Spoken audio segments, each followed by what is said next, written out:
હું Pushpa Goswami test of ગુજરાતમાં તમારું સ્વાગત કરું છું। આજે આપણે બનાવીશું મરચાંનો હલવો। તો મરચાંનો હલવો કેવી રીતે બનાવવાનો તે આપણે જોઈ લઈશું।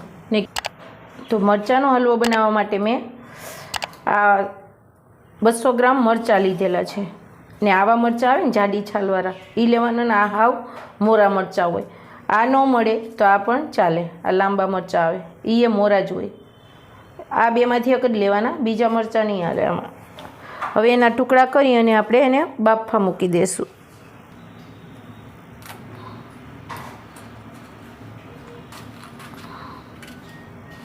અને આ બધા બી હોય ને આ બધું બી બધાય કાઢી લેવાનું, બી જરાય નહીં રહેવા દેવાના એને। આવી રીતે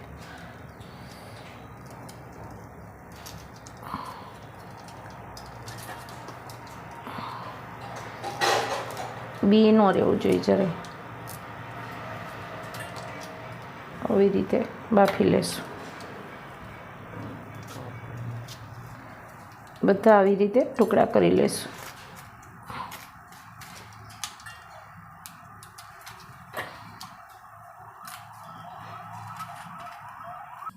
આ બધાના બી કાઢી લીધા છે ને આવી રીતે આપણે એકદમ સાફ કરી લીધા છે। હવે એને આપણે પાણી ઉકળતું કરી દેવાનું।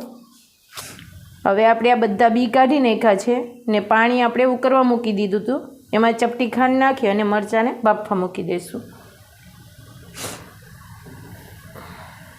આવી જ રીતે 2 થી 3 વખત બાફવાના એને। આમાં ખાંડ નાખવાથી એનો કલર એવો ને એવો ગ્રીને ગ્રીન રહે, એટલા માટે એકદમ પોચા પડી જાય ને ત્યાં સુધી એને બાફવાના। એટલા બફાઈ ગયા છે, હવે આપણે બીજી વખત બાફી લઈશું। એટલા બફાઈ જાય ને એટલે કાઢી લેવાના એને, કેમ કે આની મરચાંની સ્મેલ આવતી હોય ને એ જતી રહે, એના માટે 2 થી 3 વખત બાફવામાં આવે છે આને। હવે આપણે પાછા બાફી લઈશું એને, કાઢી લઈશું પેલા પાણીમાંથી। પાણી બીજું જ મૂકવાનું, આ પાણી નહીં ચાલે પાછું। આ પાણી આપણે પાછું બીજું મૂક્યું છે।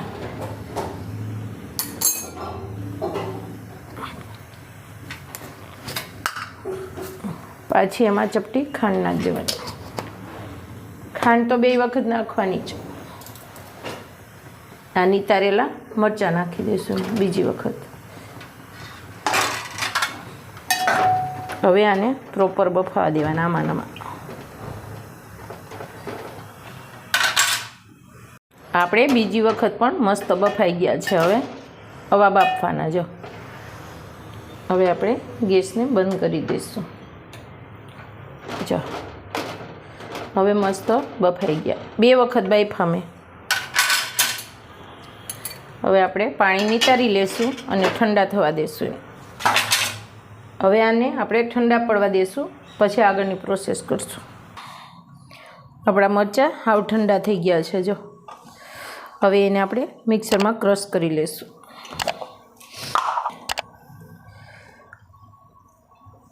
કલર પણ આપણો મસ્ત ગ્રીને ગ્રીન રહ્યો છે।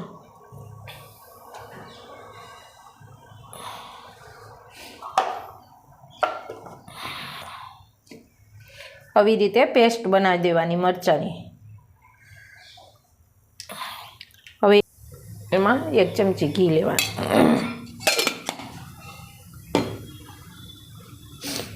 હવે આપણે મરચાંની પેસ્ટ એમાં ઉમેરી દેવાની।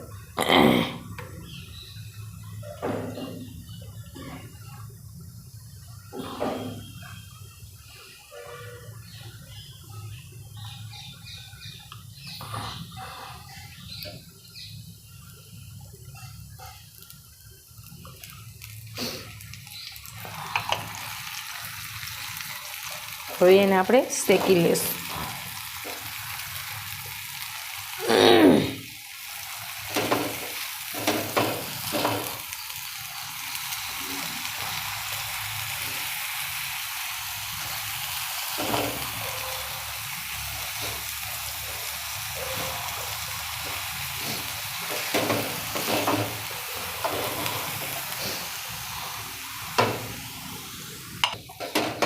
અને ધીમે તાપે હલાવતું રહેવાનું. પાણીનો ભાગ બધો બળી જાય ને ત્યાં સુધી એને થવા દેવાનું.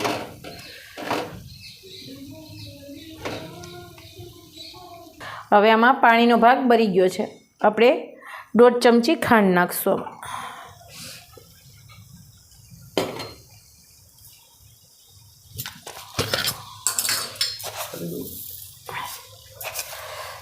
આપણે માવો નાખવાના છે ને, માવો આપણો મીઠો છે એટલા માટે મેં 1.5 ચમચી નાખી આમાં. જો તમે માવો મોરો નાખવાનો હોય તો આમાં વધારે ખાંડ નાખવાની.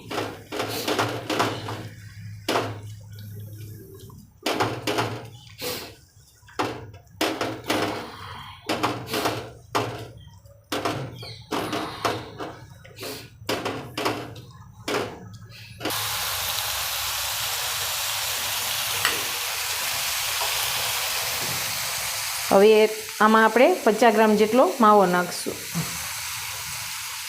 મેં હાથથી જ આમ કરી લીધેલો છે માવાને.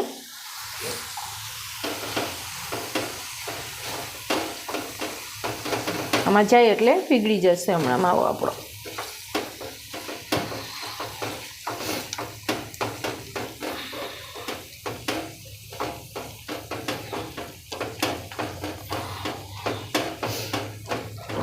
ગરમ થાય ને એટલે પીગળી જાય.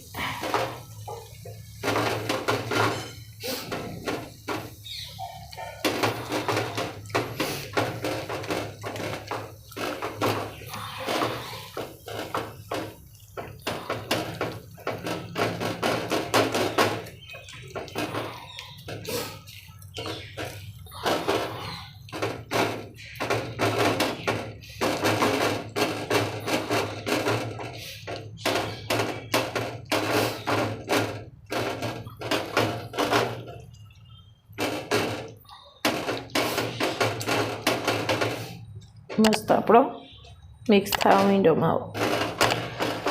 પેન છોડે ને ત્યાં સુધી એને થવા દેવાનો.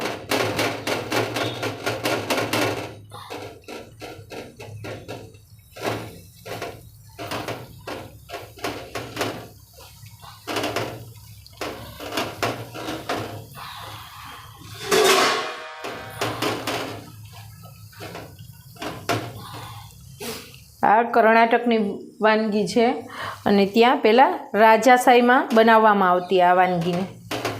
રાજા લોકો બનાવતા આ વાનગીને.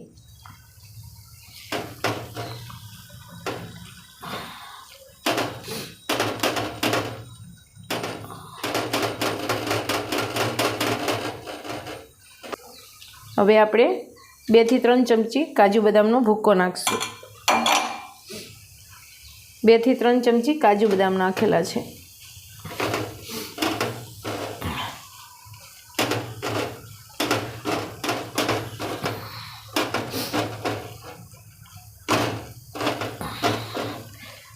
આ તમે કોઈને ખવડાવી દો ને તો ખ્યાલ પણ નહીં આવે.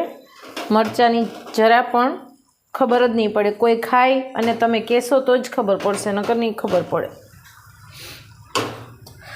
હવે આપણે 4 થી 5 આપણે એલચીનો ભૂકો નાખ્યો છે. હવે આપણી પેન છોડવા માંડી છે. એટલો થઈ જાય ને લચકા પડતો એટલે એને આપણે પેન બંધ કરી દેવાની. ને આપણે આમાં દ્રાક્ષ નાખીશું.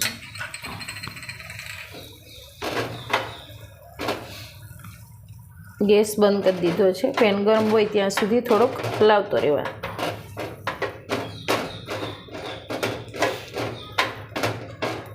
મસ્ત આપણો મરચાંનો હલવો તૈયાર થઈ ગયો છે. હવે આપણે સર્વિંગ બાઉલમાં લઈ લઈશું.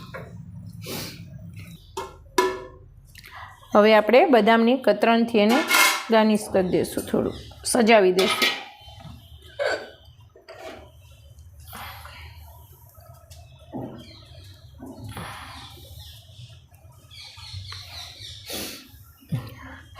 તૈયાર છે આપણો મરચાંનો હલવો. જો તમને મારી રેસીપી સારી લાગી હોય તો લાઈક કરજો, શેર કરજો અને સબસ્ક્રાઈબ કરવાનું ના ભૂલશો.